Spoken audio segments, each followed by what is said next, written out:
This is the 19th century. A pivotal, tumultuous age that witnessed revolutions in industry, technology and politics.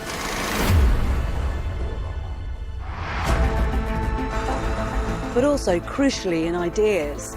Big, bold, dangerous ideas that would bring the world as we know it kicking and screaming into being. Three great thinkers led the way: Karl Marx, Friedrich Nietzsche and Sigmund Freud. They lived in a time when old certainties were breaking down. Regimes were overthrown by mass uprisings. Science was undermining religious authority. Their challenge was to figure out what makes us human in a fast-evolving world. Émigrés, recluses, enemies of the state, these outsiders challenged the existential crisis of their age head on. Little was out of bounds. They had an absolute commitment to identify the forces controlling our lives, their weapon, the power of their minds. Their search drove them to extremes, into poverty, into madness. Yet their penetrating, often contentious ways of seeing the world still shape how we make sense of our lives today.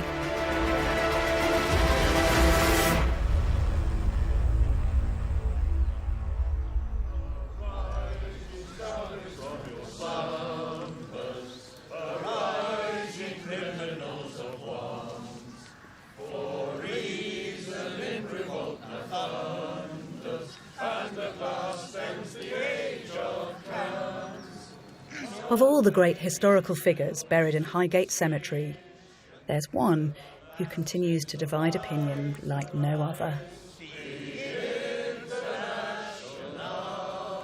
For those who come here year in, year out to mark the day of his death, Karl Marx is a keenly intelligent analyst of capitalism, a prophet of human emancipation. But for others who've actually attacked this monument with paints, with hacksaws, even with explosives, he's a malign progenitor of totalitarian regimes, a man responsible for the death of millions. Love him or loathe him, what you cannot dispute is that Karl Marx dramatically transformed our world. Within 70 years of his death, 1/3 of the world's population was ruled by governments claiming Marxism as their doctrine.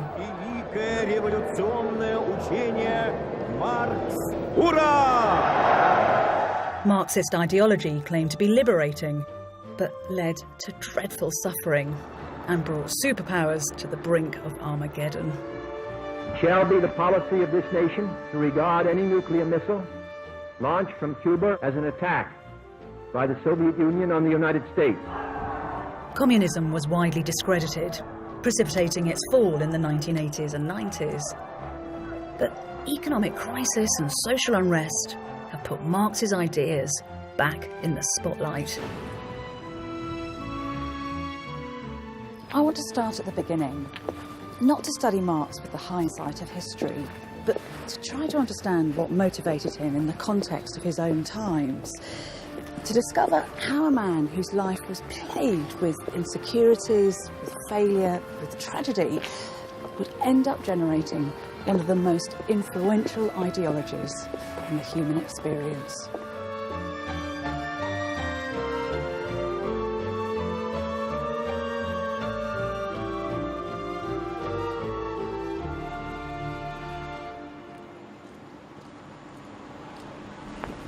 We tend to think of Marx as a rather imposing greybeard figure, staring out sternly from Soviet propaganda. But this early image of the young Marx, dashing, dapper, privileged, offers a rather different story. His birthplace, Trier, was an elegant Rhineland town, now part of modern Germany. Born in 1818 to upwardly mobile parents in this handsome building, Marx's childhood was, on the face of it, pretty idyllic, and thoroughly bourgeois. But one day, when Marx was just 15, his father Heinrich met with a group of respected public figures here at Trier's Casino Club.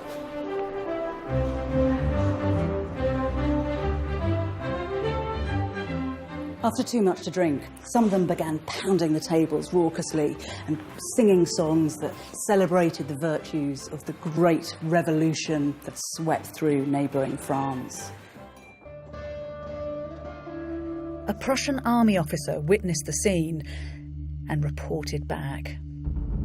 Two of Marx's school teachers, who were also in the room, were promptly sacked. Others were charged with subversion, and Marx's father was tarnished with the disgrace. The casino was put under surveillance.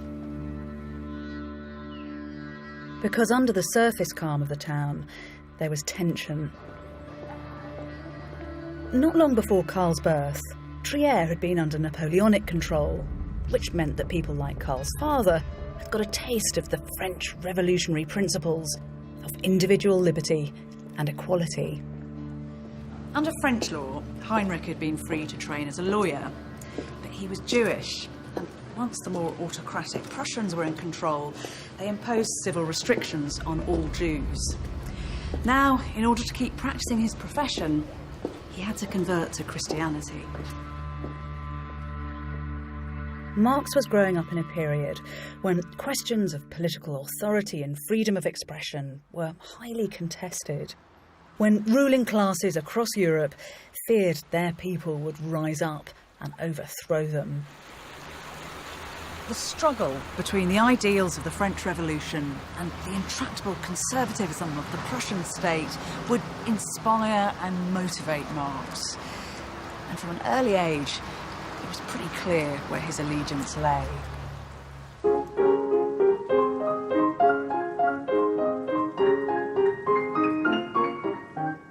When he was 17, Marx was packed off down the Moselle River to study law at Bonn University.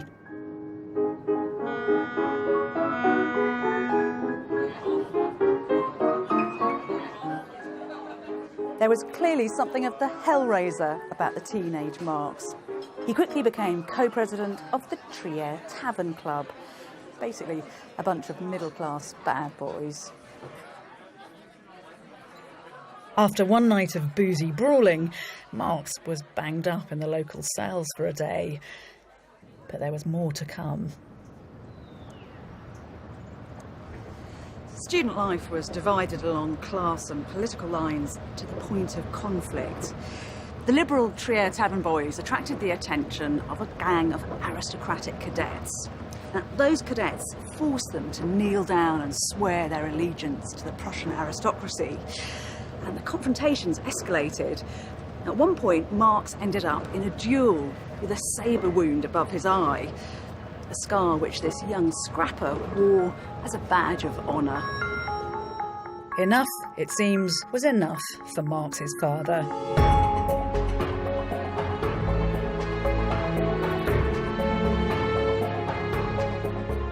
Heinrich transferred Karl to the more studious environment of Berlin University.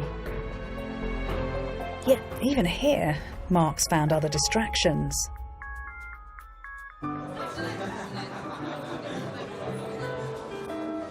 Marx met a group of bohemian students and lecturers who loved to discuss the philosophies of the day late into the night.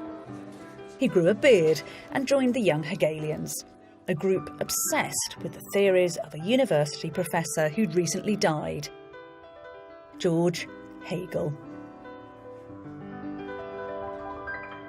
Marx describes his first encounter with Hegel as one of a completely extraordinary moment. He says that when he read Hegel, it was like the curtain had fallen from his eyes. And what is it about Hegel? What's particularly exciting about his ideas? Berlin is awash with Hegelian ideas, but perhaps the most important idea of Hegel's that they are completely captivated by is the idea of history as this gradual unfolding of freedom and of reason.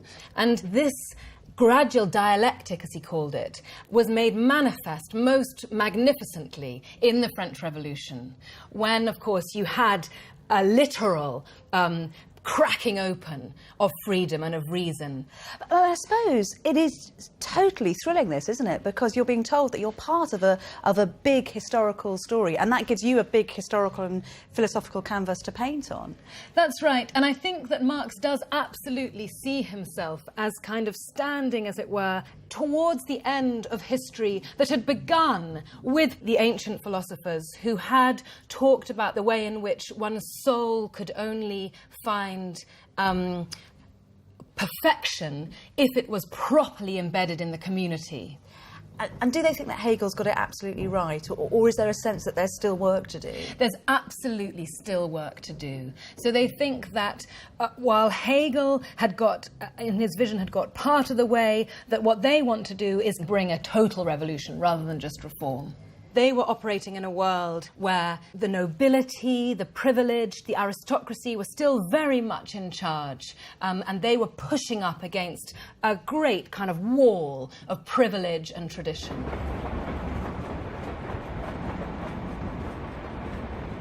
Marx and the young Hegelians believed that the single greatest obstacle to human progress was religion.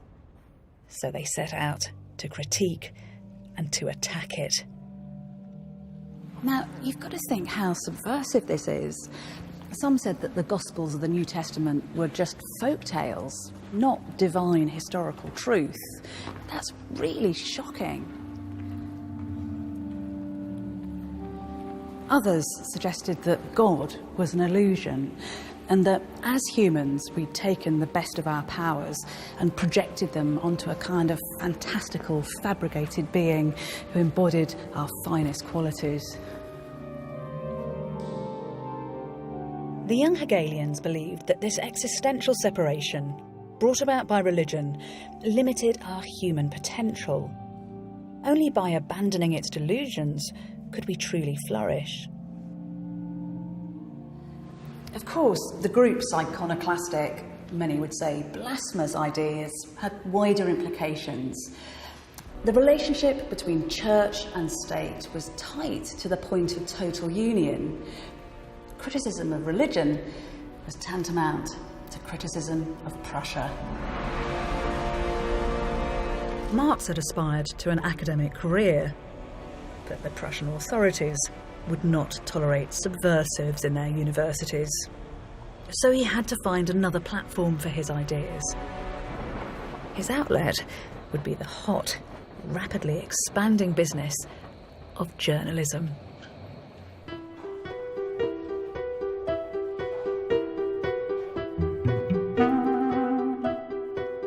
Marx thought that the written word had transformative power, and he became editor of the Rhineland News, based in Cologne. A mouthpiece for liberal entrepreneurs pushing for constitutional reform. He made an immediate impact. Nicknamed the Moor because of his dark complexion and thick mane of hair and beard, it seems he was impetuous, passionate, with a boundless energy and self-confidence, although some did say that he was vindictive and an intellectual bully. But whatever his shortcomings, his drive and acuity got the job done. Under his tenure, circulation of the paper rose dramatically. Marx's journalism took up the cause of his nouveau riche paymasters and attacked the old political elite. Here's a typical example of his lacerating style. It's polemic, laced with a kind of withering sarcasm.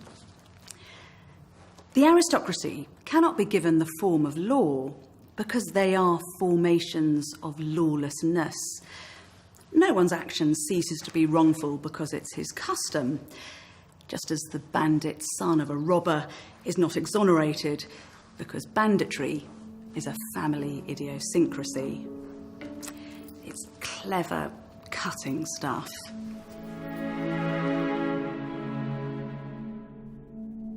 Marx gained notoriety through his thinly veiled attacks on the Prussian ruling classes. But journalism also stimulated a new interest at the other end of the social scale. In 1842, Marx reported on the conditions of lower-class vine growers back in his home region. A dramatic drop in profits had plunged them into poverty. There's an unsettling poem written at the time that describes how, unable to feed their children, the vine growers were driven to suicide. Now the wine's blessing won't run in your barrel. You won't sing a song anymore when all is covered with snow. The workers blamed the authorities for opening up the market to greater competition. The authorities' response was that a protected market before had artificially inflated prices. These were men and women who were really struggling. Officially, they were no longer allowed to collect firewood for free because it was being consumed in such vast quantities by the new factories. They were caught in a pincer movement of progress. Marx saw that the vine growers were losing what little power they had to determine their own futures. His journalism opened his eyes to the complex forces governing our everyday lives. He thought it should be possible, with scientific precision, to work out what these relations are. Just listen to what he wrote. This can be determined with almost the same certainty as a chemist determines under which external conditions given substances will form a compound.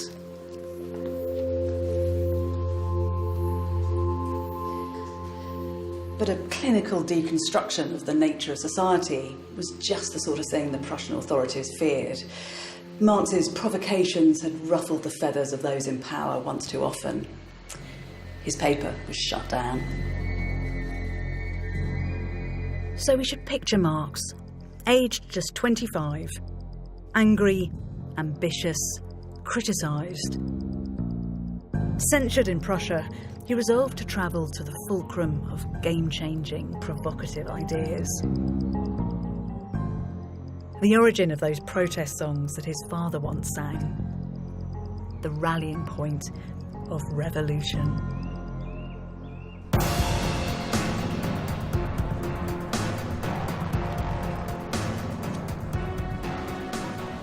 Marx's intellectual horizons expanded exponentially here. The rebellious fervour of the French Revolution had never really evaporated, and the streets and bars were home to radical thinkers whose ideas threatened to turn society upside down.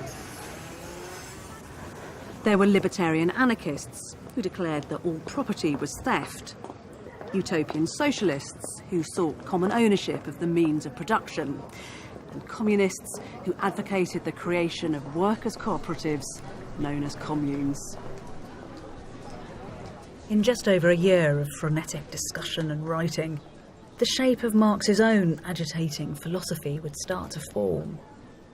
And this was a new chapter in more ways than one. He'd arrived with his childhood sweetheart and now wife, Jenny von Westphalen.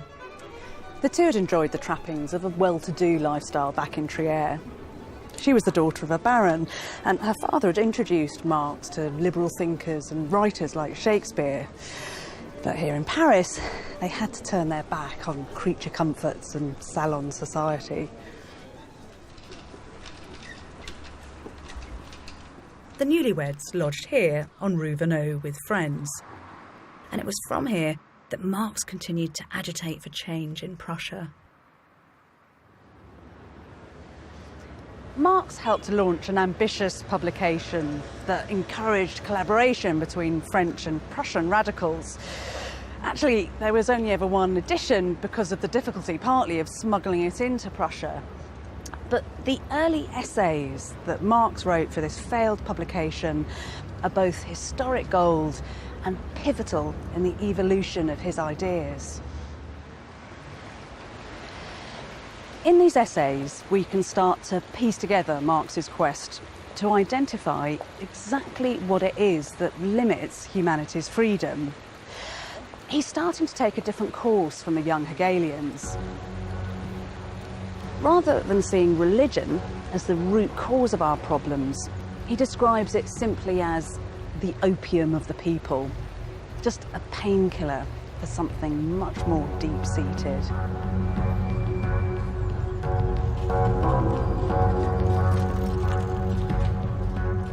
The true source of our woes, as he saw it, was the way that society was organised to supply our material needs.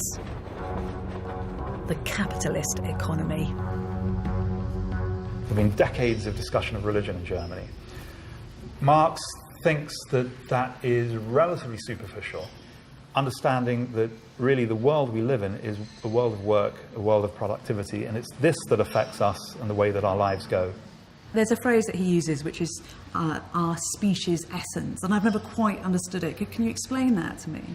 Species essence for Marx primarily is about the way in which we human beings differ from other animals. And the key idea for Marx is that human beings are essentially productive beings. Other animals, bees, beavers, do produce, but not like us. That bees can only produce one thing, beavers produce one thing, we can produce anything.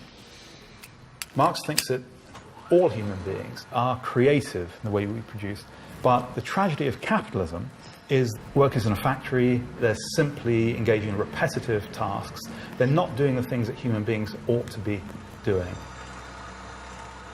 Now, Marx uses this notion of alienation from our species essence to explain not only the way that the individual worker is sort of crushed and chained to the production line, but also the way in which we human beings are together collectively dominated by the world.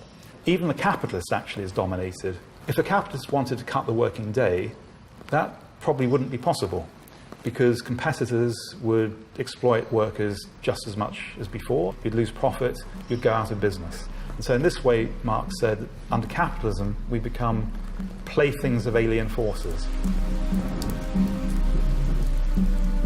It's almost like a monster that we've created. It's not something we control.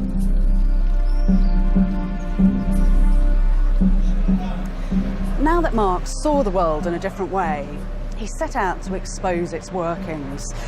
With his ferocious intellect, and arguably too the bold conviction of youth, he resolved to end degrading injustice and to reunite people with their true, innate being.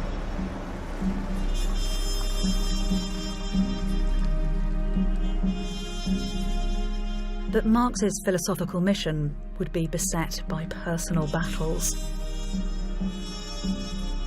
Marx suffered bad health, in particular a painful skin condition. New research suggests that what he referred to as boils was in fact something far more serious. Well, I read an account of his life. It was quite an interesting book, but it said he suffered really quite badly from a skin complaint. Naturally, I picked up my ears and they said that he couldn't find a place to rest. He couldn't lie down. He couldn't walk. For 3 weeks at one point, he was totally unable to work, totally unable to think. But I thought, the skin complaint they said that he was suffering from was just boils. Well, boils are a bit of a nuisance, but they're not that bad. And I looked at Marx's letters over a period of about 9 years. Bit tedious, but you could see from these letters he gets them in the groins, he gets them around the anus, and then very diagnostically under the arms. Now, this distribution only occurs in one disease. It's a thing called hidradenitis suppurativa, Right. A rather terrible, unpronounceable name. It sounds as though it's very debilitating physically. Absolutely. Here's, for example, an armpit. It's scarred where there's been repeated episodes. It never really stands still.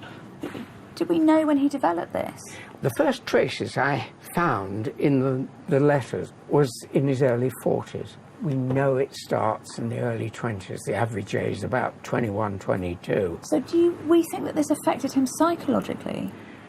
When the skin is involved, our self-image changes. It produces a loathing. And Marx had this by the gallon. He, in a letter here, he writes, "I took a sharp razor and lanced the cur myself." Yeah. How can you do that? Yeah. He regarded his disease as foreign to him. Some have suggested that this condition would have added to Marx's sense of alienation.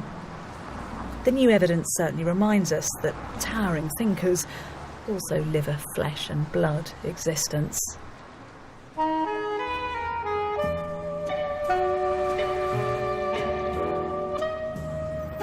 In 1844, Marx became a father for the first time.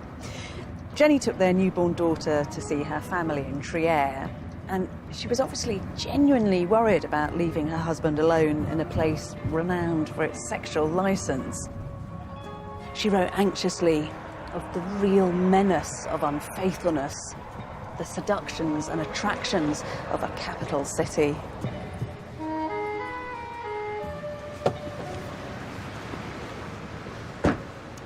Marx did arrange a rendezvous, but this was purely a meeting of minds, an appointment with a radical writer who'd contributed to Marx's failed journal, Friedrich Engels. Engels was also from a bourgeois Prussian family, just 2 years younger than Marx, tall and handsome.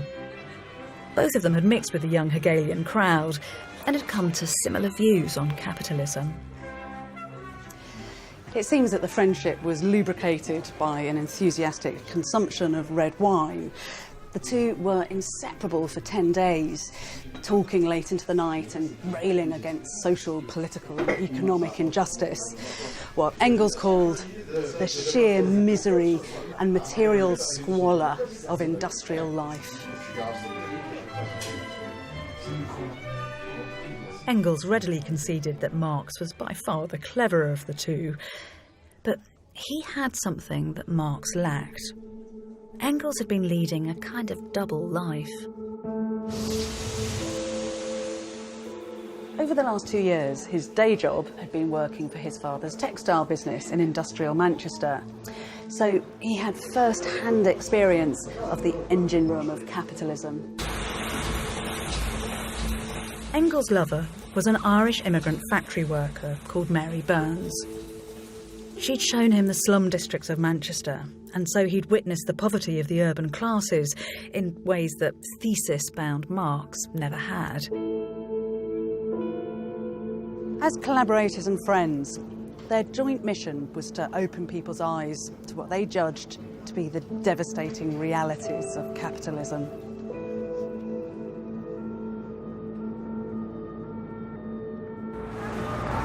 But Paris turned out not to be a safe haven. All Marx's fevered writing and those boozy conversations with other agitators had attracted attention. There were Prussian spies in Paris, and they alerted the French authorities to the potential danger that Marx's ideas posed. He was ordered out of the country.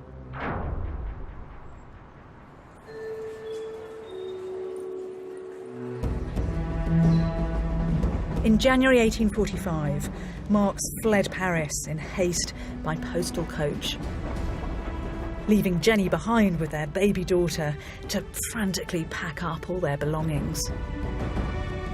Neighbouring Brussels accepted political refugees, and Marx applied for asylum. He was granted temporary residence, but on the strict understanding that he sign a written pledge assuring that he wouldn't stir up dissent with his writing. In Brussels, Marx still feared the long arm of the Prussian authorities, and so to avoid potential extradition, he renounced his Prussian citizenship.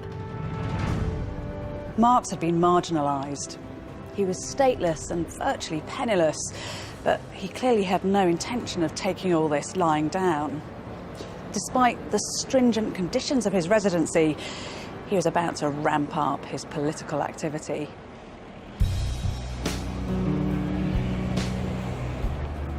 Marx reunited with Engels, and together they became part of the clandestine world of the communists. Outraged at being exploited by the ruling classes, they'd set up secret groups right across Europe. These working-class activists wanted to abolish private property and to create a revolutionary society. We know that Marx and Engels hung out here with communists in what was once a smoky bar and has now, rather ironically, been transformed into an elegant bourgeois bistro. The men that Marx met here, he believed to be the very foot soldiers of revolutionary change. Change which, and this is a critical shift, Marx now actively sought to effect himself. As he wrote, philosophers have only interpreted the world. The point is to change it. He and Engels matched their words with deeds and began to coordinate a network of communists across Europe from their base in Brussels. But they didn't stop theorising. As ever, Marx was determined to solve big problems with big ideas and with the power of the written word. Marx and Engels are working furiously together here. What's the quantum shift in their thinking? The quantum shift is they now see that it's economic organisations and the way they change throughout history. That's what drives history forward. That's the motor.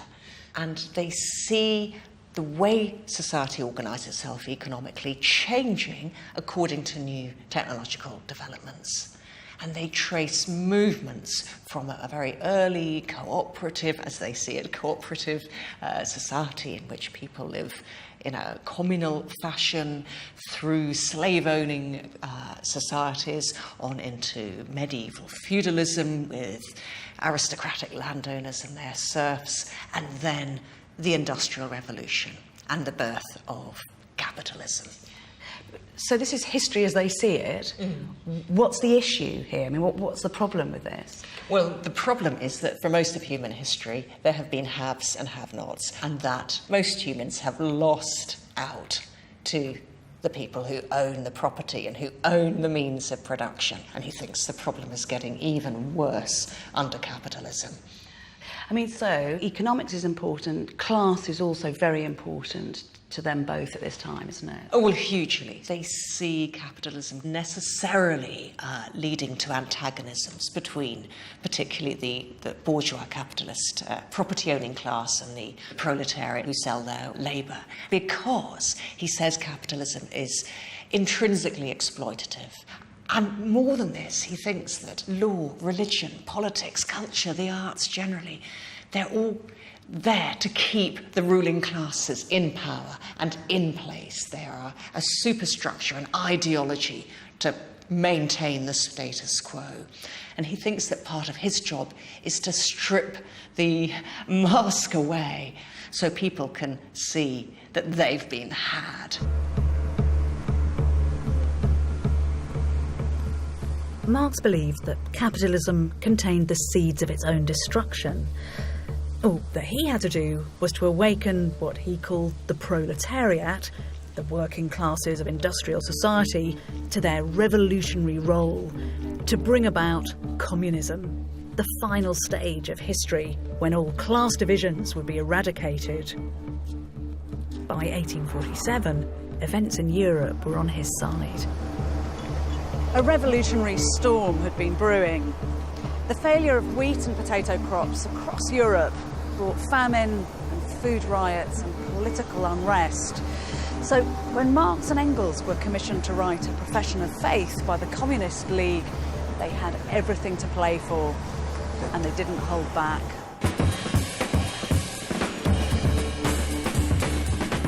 In January 1848, Marx and Engels hurried to meet their tight deadline. Written with immense fluency in just over 2 weeks in a fug of cheap cigar smoke, they produced this little book. This is the Communist Manifesto. It's just 30 pages long, but in those pages is some of the most infamous and influential political propaganda of all time. A lot of people think this is just going to be a kind of hatchet job on capitalism, but he's full of praise for the bourgeoisie, and he says that it's accomplished wonders, far surpassing Egyptian pyramids, Roman aqueducts and Gothic cathedrals. I mean, that sounds like a great celebration of the bourgeoisie and of capitalism in a way. Well, it is. I mean, he's actually saying that without the advances and the things that capitalism can bring, communist society cannot work, because communist society needs an abundance of goods that everybody can take advantage of. And he actually says at one point, just before that quote, he says the bourgeoisie has got a revolutionary role in history. And he's really gingering up the language. I mean, because some of those phrases, you know, the spectre of communism is haunting Europe and all that's solid melts into air. They're incredibly memorable, aren't they? Yeah, the bourgeoisie creates its own grave diggers. Yeah. You know, he's a master of prose, really. He knows exactly what he's doing. The one thing that troubles me, though, is when ideas become ideologies, and that feels like that's what's happening here. There's a kind of calcification of ideas, so it becomes quite a dangerous document. Yeah, just as he said that the bourgeoisie was like a sorcerer that created something that he can't actually control anymore. Perhaps he's doing that. He's creating something that he can't control anymore, especially when he's gone. Despite the radical fervour and sheer rhetorical power of the manifesto, it went almost unnoticed. The ink was still wet on the first German edition when revolts erupted across Europe. Here in Paris, workers barricaded the streets. After 3 days of frenzied fighting, they overthrew the monarchy and proclaimed a republic. You can just imagine the atmosphere of expectation.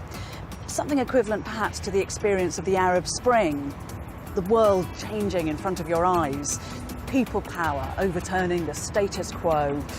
A domino line of radicalism. The Belgian authorities, fearing an uprising, gave Marx just 24 hours to clear out. He needed a little encouragement to leave and to take up a lead role with the revolutionaries. But the insurrections quickly collapsed in chaos. In France, an attempt by the new Republican government to quell a workers' protest spiralled out of control.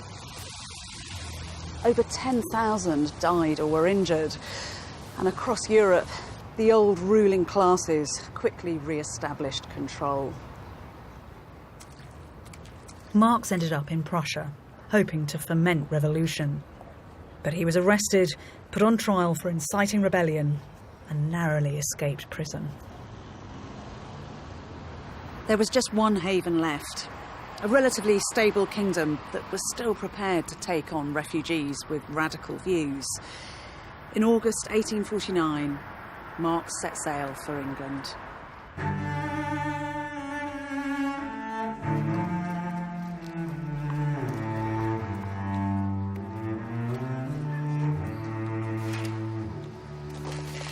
Arriving here aged 32, Marx consoled himself that the uprisings of 1848 had failed because the historical conditions weren't yet right for change. The ultimate revolution that his philosophical theories predicted was yet to come. But life in London would offer little else in the way of solace. With over 2 million inhabitants, this challenging, unforgiving, dystopian metropolis was the biggest city in the world. Even back then, the cost of living in London was crushingly expensive. Marx, Jenny and his 4 children could only afford to live in what were then the slums of Soho, alongside other immigrants in cramped, debasing conditions. Jenny actually wrote that it cost more to rent one room here for a week than the biggest house in Germany for a month. In London, Marx set out to write a definitive account of the driving forces of capitalism. But his plans were complicated by the turmoil of his personal life, which was still subject to Prussian surveillance. A spy who managed to gain access to Marx's home described the household as squalid and chaotic. Washing, grooming and changing his linen are things he does rarely, and he often gets drunk. Though often idle for days on end, he will work day and night with tireless endurance. He has no fixed time for going to sleep and waking, and he often stays up all night and then lies fully clothed on the sofa at midday.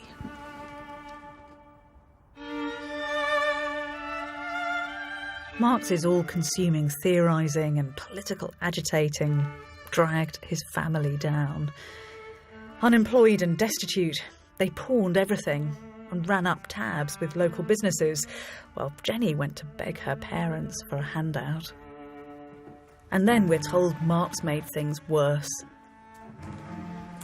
Living with the family was a feisty woman called Hélène. She helped around the house, she was a fellow radical and a friend.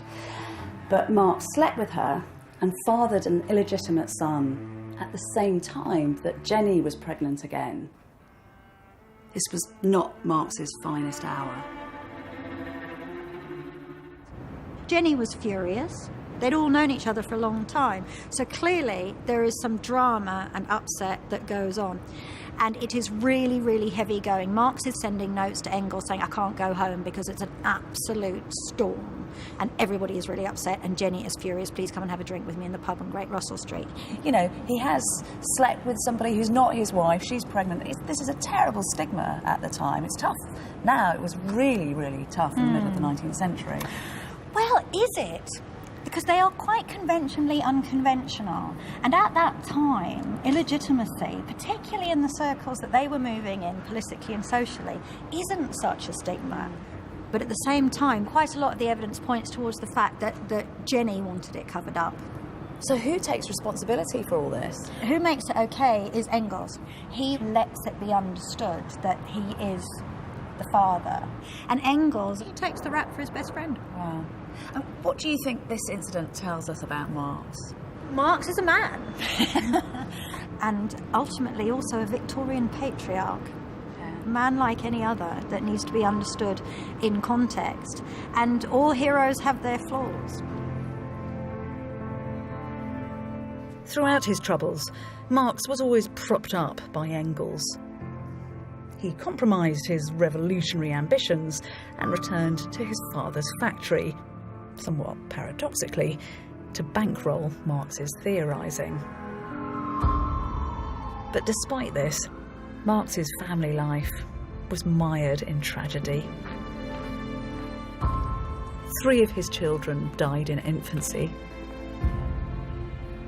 The nadir was the death of Marx's 8-year-old son, Edgar, the apple of his eye, who died in his father's arms on Good Friday, 1855. When Edgar's body was lowered into his grave, other mourners thought that Marx was so distraught he was actually on the brink of throwing himself in.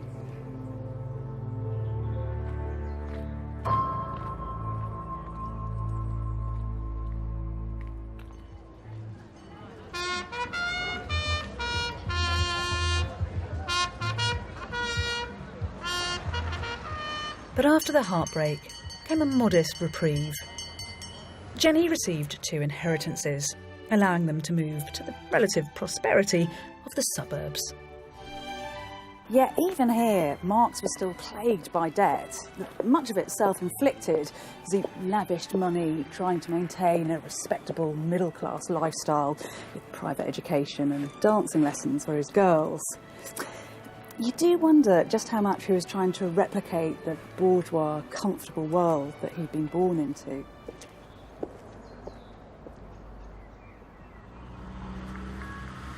By the time Marx turned 40, he was a regular at the new reading room of the British Museum. Here he spent 12 hours a day gathering evidence for his definitive critique of capitalism. Das Kapital.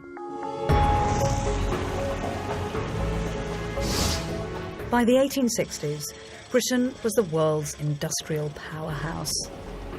The UK population had doubled since the turn of the century, with terrible social impact. Sifting through public records, Marx would find what he was looking for: traces of the destructive consequences of rampant capitalism. This is a Children's Commission report, 1863, so exactly at the right time for Marx to be writing Capital. And there's a 9-year-old kid working a 15-hour day. Marx looks at that and he understands that in that story lies the whole secret of how the system works. The secret of capitalism is this idea of surplus value. Where does profit come from? Marx says it comes from work. When this little boy turns up to work, everything that's gone into getting him there, the food, the clothing, maybe the education, certainly the housing, costs some money. And his labour is worth all of that. But the amount of work he does during that working day, that 15-hour working day, is way above what he needs to. And the difference between what it should take, what his work is really worth, and what he's actually working is a surplus. That's where profit comes from. And we know, actually, that he is trawling through this stuff for these acute examples of exploitation, because he wants to shove the concept of exploitation right down the throats of mainstream economics. Mainstream economics then and today doesn't even accept that exploitation exists.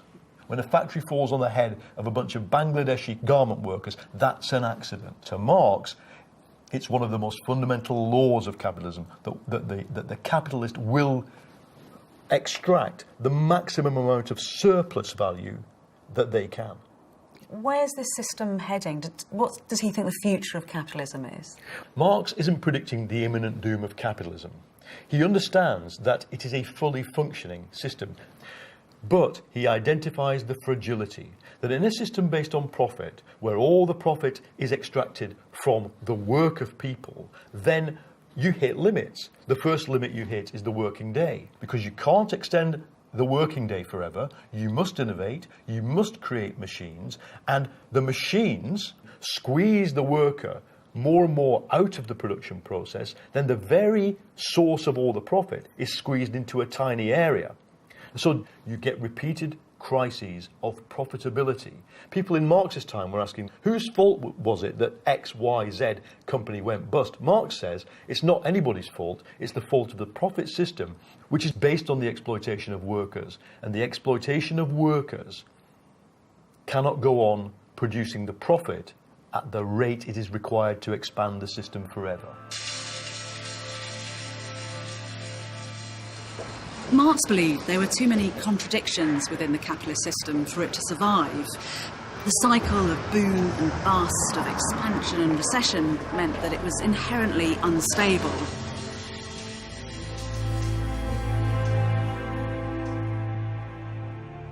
After 16 years, Das Kapital, Volume 1, was finally finished in 1867. But it didn't have the impact that Marx had hoped for. Engels actually ghostwrote some reviews to try to drum up interest on the continent. Now, Marx suspected that the indifferent response was a conspiracy of silence orchestrated by his enemies. But I think it's probably much more straightforward than that. Capital is really long, and although some of the writing is very vivid, much of it is dense and demanding. And reading this cover to cover is a serious commitment.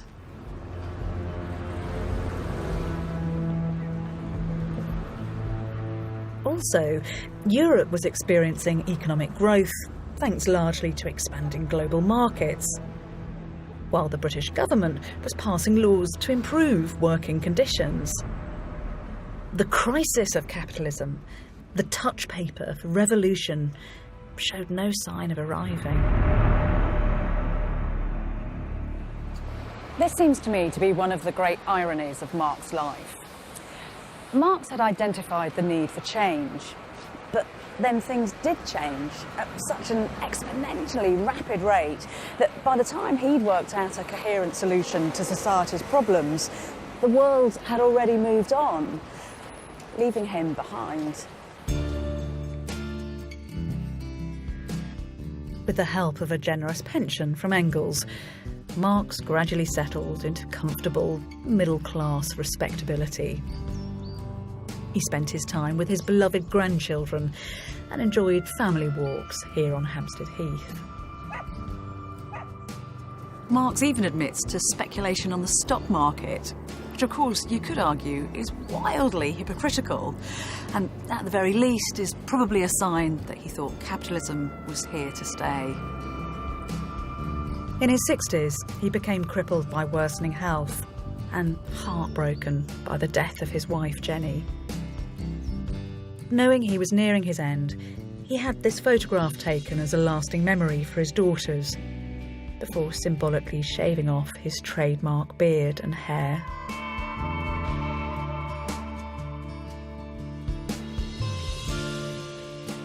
When Marx finally died in March 1883, a photograph of his father, who'd strived to give his son a good start in life, was found in the breast pocket of his jacket.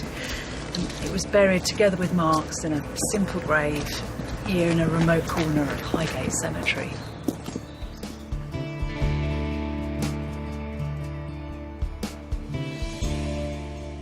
Engels paid for Marx's original burial plot. Just 11 mourners attended the funeral. Engels' words by Marx's graveside, "His name and work will endure through the ages," must have seemed more optimistic than prophetic. But as it turned out, he was absolutely right.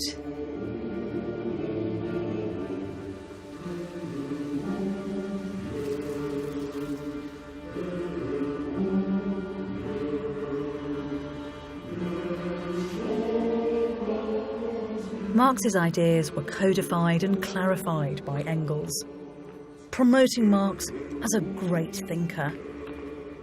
Socialist movements across the world started to translate Marx's persuasive works. His ideas began to gain momentum. And finally, in one country, a communist revolution succeeded. A human sea, joyous and wrathful, overflowed onto the city streets in mighty demonstrations. The revolutionary fire of the masses was finally unleashed. But it defied all Marxist logic, because the conditions for change, a highly developed capitalist economy, had barely emerged. Russian communism had been kick-started by the Bolshevik Revolution in Moscow in 1917, and 7 decades later it came crashing down here with the fall of the Berlin Wall. Revolution wasn't just powered by the proletariat, as Karl Marx had predicted, but by a whole range of radicals and agitators. Top-down revolutionaries, notably Stalin, claimed to be disciples of Marx and his theories. But their authoritarian ideologies crushed the liberty that Marx cherished. Paradoxically, he would have been condemned by their regimes. Their distorted appropriation of Marx is demonstrated by recent analysis of one famous text, the German ideology. Well, we've got Engels' handwriting here, and he had quite good handwriting. Marx's handwriting was absolutely terrible. And we can tell from this page that Marx is making insertions into Engels' draft. And what's it actually aiming to do? I mean, what are they working on here? Well, from the draft by Engels, we get this story about communist society would allow people to do what they want because they would not be constrained by the economically imposed division of labour. So he's developing a vision which includes livestock herding, hunting and fishing. But I think he gets a very sharp message from Marx saying, let's get back on track here. And he does it in a kind of indirect way. He doesn't just write, well, you're wrong. He writes something quite sarcastic. So he inserts the words, and criticise after dinner. This work-in-progress draft was rejected by Marx and Engels. But in the 1920s, it was resurrected taken at face value as a blueprint for communism and printed in smooth text, obscuring its knockabout origins. So this is very much a draft, and yet this will become the kind of foundations for a big political ideology. Yes, and a lot of people have an investment in making him simple and making him dogmatic, and you can get political mileage out of that, but we don't have to do that. He was a man with questions and went looking for answers. He wasn't a man who had a big idea and one answer, and then that's what he found everywhere. He actually went on the record saying he didn't want to be a kind of guru or prophet or a great teacher. So when we look at evidence like this, should we remember Marx? I mean, should we think about him differently? Yes, I hope so. And I think we need to be prepared for a much more exploratory and much less dogmatic Marx.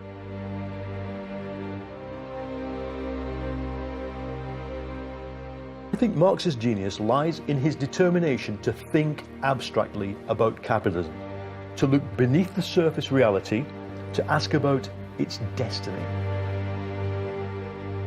The idea that I find most compelling is his idea about the alienation of labour. If you're cut off from the fruits of your labour, if you're cut off from your creativity, then you lose your sense of self. The challenge he leaves us with is, can we live under a capitalist system and retain healthy, functional, non-exploitative human relationships? Marx stated that communism is the riddle of history solved. I'd argue that that is demonstrably untrue. His prediction that a communist utopia would emerge to emancipate humanity is yet to be realised. And as a historian, I just can't accept that one single idea can solve the complex riddle of the human experience. There's a dreadful paradox that the man who said that he hated ideology inspired one of the most rigid ideologies in history. It seems to me that Marx's life story trumpets a warning that ideas can acquire their own inherent power, and that charismatic, explosive thoughts, particularly if set down on the page as writing, can be twisted from their original intention and manipulated for malign ends. But Marx's desire to find the root cause of human distress, of suffering and inequality, is surely a laudable goal. So whether you choose to read Marx as a hero or a villain, his philosophical journey must be interrogated and never forgotten.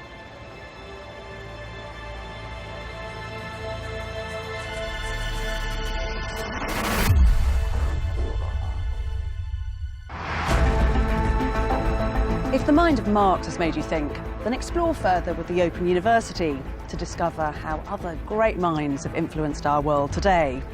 Go to the address at the bottom of the screen and follow the links to the Open University.